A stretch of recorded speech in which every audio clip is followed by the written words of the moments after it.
one of the things that Paul Graham used to say that I think has never became as like venerated advice to the degree it should have is this idea that you should try to be relentlessly resourceful. And that surprisingly often, if you just like keep looking for new attack vectors on a problem in front of you, you can figure it out. And I think this is one of like the most important skills in life. And it's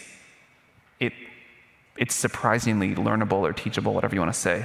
And it works like in almost all scenarios. Can you give us an example of a time it worked?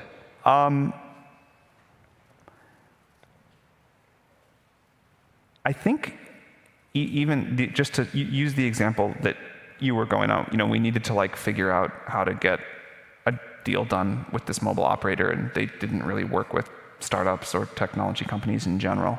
And we probably tried 30 different paths into this company. At one point, the key decision maker said, I'm finally going to meet with you because I want you to like stop bothering us.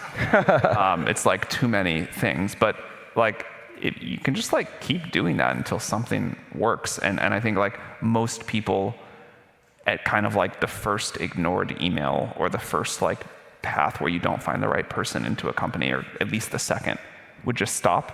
And I was probably like, it was like a life and death thing for our company, so we were very motivated to do it. But it was probably like, 30 different points of contact. Right, right. And how do you know when or if to quit? You're 19 years old, you're sending these emails to the chief technology officer, some giant company, your emails keep getting ignored. At what point does it become kind of crazy? I think there's definitely a balance. You can clearly like take it too far and not learn or not adapt or whatever. But I've never figured out the question that when I was running YC that startups would always ask is like, how do I know when to give up on my startup? And I spent a lot of time trying to come up with like here's the rubric for it. I never did.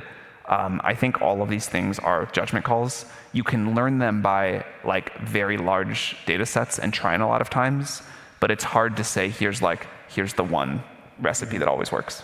Okay.